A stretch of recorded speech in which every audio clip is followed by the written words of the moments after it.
യമനിലെ ഹൂതികളുടെ ക്യാമ്പുകൾ കത്തിച്ച് യുഎസിന്റെ അതിഭീകരമായ ആക്രമണം. ഹൂതികളുടെ ബേസ് ക്യാമ്പുകൾ, ആയുധ കേന്ദ്രങ്ങൾ, ആയുധശാലകൾ, ഹൂതികളുടെ ഹുദൈദ തുറമുഖം തുടങ്ങിയവയ്ക്ക് നേരെ അമേരിക്കയുടെ തുടർച്ചയായ ആക്രമണങ്ങൾ ഉണ്ടാകുന്നു എന്നുള്ള വാർത്തകളാണ് പുറത്തു വരുന്നത്. ഹൂതി ക്യാമ്പുകൾക്ക് കനത്ത നാശനഷ്ടം. 31-ലധികം ഹൂതി ഭീകരന്മാർ അമേരിക്കയുടെ വ്യോമാക്രമണത്തിൽ കൊല്ലപ്പെട്ടു എന്നുള്ള വിവരങ്ങളാണ് പുറത്തു വരുന്നത്. ഇറാനും റഷ്യയും അടക്കമുള്ള രാജ്യങ്ങൾ അമേരിക്കയുടെ ആക്രമണത്തെ അപലപിച്ച് രംഗത്തെത്തിയിരിക്കുന്നു. സമവായത്തിലൂടെ ചർച്ചയിലൂടെ കാര്യങ്ങൾ പരിഹരിക്കണമെന്നാണ് റഷ്യയുടെ വിദേശകാര്യമന്ത്രി വ്യക്തമാക്കിയിരിക്കുന്നത്. അമേരിക്കൻ സ്റ്റേറ്റ് സെക്രട്ടറി മാർക്കോ റൂബിയോയെ ടെലിഫോണിൽ വിളിച്ചുകൊണ്ടാണ് ഇപ്പോൾ റഷ്യൻ വിദേശകാര്യമന്ത്രി ഇക്കാര്യം ആവശ്യപ്പെട്ടിരിക്കുന്നത്.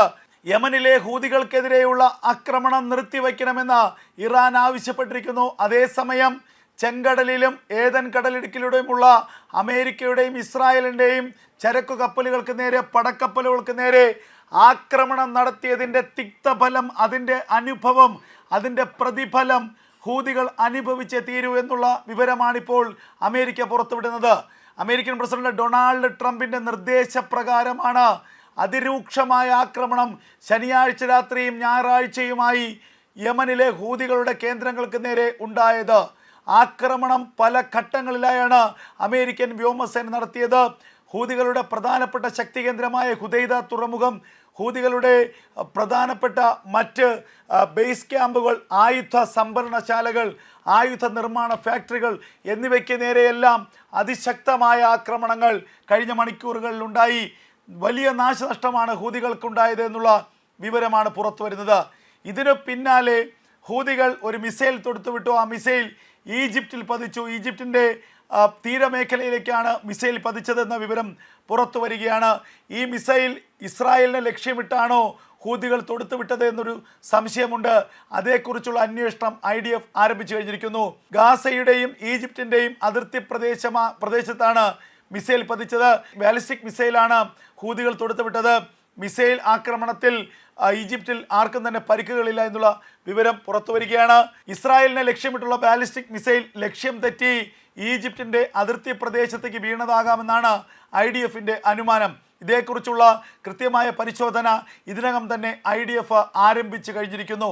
എന്തായാലും ഹൂതികളെ സമ്പൂർണമായി തീർക്കാനുള്ള വലിയ ആക്രമണമാണ് അമേരിക്ക ഇപ്പോൾ നടത്തുന്നത്. ഡൊണാൾഡ് ട്രംപ് പ്രസിഡന്റായി അധികാരമേറ്റതിന് ശേഷം തൊട്ടടുത്ത ദിവസം തന്നെ യമനിലേക്ക് ആക്രമണം നടത്തിയിരുന്നു അമേരിക്ക. അന്ന് 3 വട്ടമാണ് അമേരിക്കയുടെ വ്യോമസേനയും ബ്രിട്ടൻ്റെ വ്യോമസേനയും സംയുക്തമായ ആക്രമണം യമനിലേക്ക് നടത്തിയത്. അന്ന് ഹുദൈദ അടക്കമുള്ള തുറമുഖങ്ങളിൽ വലിയ നാശനഷ്ടങ്ങൾ വരുത്തുകയും ഹൂതികളുടെ പ്രധാനപ്പെട്ട ക്യാമ്പുകൾക്ക് നേരെ ശക്തമായ ആക്രമണവും നടത്തി.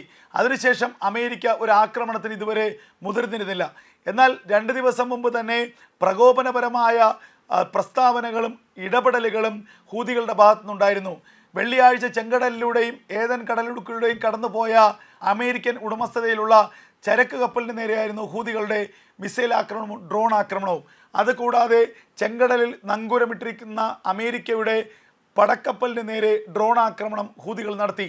ഇതോടുകൂടി സകല സീമകളും ലംഘിക്കപ്പെട്ടു എന്ന് മനസ്സിലായ അമേരിക്ക ആകട്ടെ ഹൂതികൾക്ക് നേരെ അതിരൂക്ഷമായ ആക്രമണം, ശനിയാഴ്ച അർദ്ധരാത്രിയോടുകൂടി യമനിലെ ഹൂതി കേന്ദ്രങ്ങൾക്ക് നേരെ അമേരിക്കയുടെ വ്യോമാക്രമണം, ഫൈറ്റർ ജെറ്റുകൾ അതിശക്തമായ ആക്രമണമാണ് നടത്തിയത്. ഈ ആക്രമണം മണിക്കൂറുകൾ നീണ്ടുനിന്നു.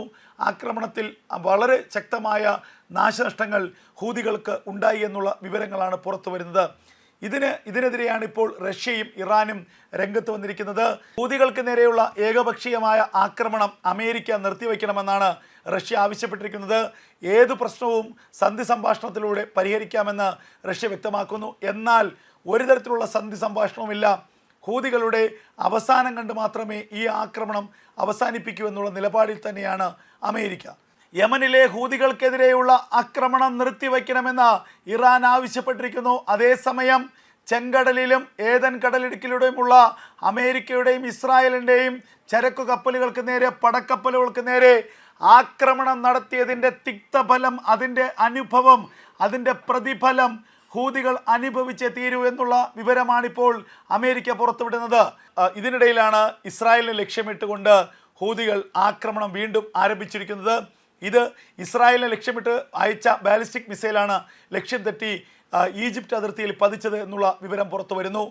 ഗാസയിൽ വെള്ളം, വൈദ്യുതി, ആഹാരം തുടങ്ങിയവ കഴിഞ്ഞ 10-12 ദിവസമായി ഇസ്രായേൽ തടഞ്ഞു വച്ചിരിക്കുകയാണ്.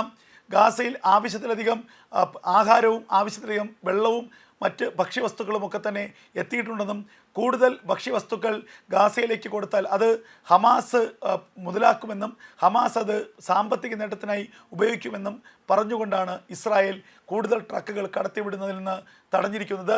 എന്തായാലും ഈ നിലപാടിനെതിരെ അതിശക്തമായ നിലപാട് തന്നെയാണ് ഹൂതികൾ സ്വീകരിച്ചത്. ഇതിന് പിന്നാലെയാണ് ഇസ്രായേലിനെതിരെ ആക്രമണം നടത്തുമെന്നും ഇസ്രായേലിനെതിരെ വീണ്ടും യുദ്ധം ആരംഭിക്കുമെന്നുള്ള പ്രഖ്യാപനം ഹൂതികൾ നടത്തിയത്. അപ്പോൾ സ്വാഭാവികമായും ഇപ്പോൾ ഈജിപ്റ്റ് അതിർത്തിയിൽ പതിച്ചിരിക്കുന്ന മിസൈൽ ഇസ്രായേലിനെതിരെ ഹൂതികൾ തൊടുത്തതാകാം. ആ മിസൈൽ ലക്ഷ്യം തെറ്റി ഈജിപ്റ്റ് അതിർത്തിയിൽ പതിച്ചതാകാമെന്നുള്ള കണക്കുകൂട്ടലാണ് ഇപ്പോൾ IDF ഉള്ളത്.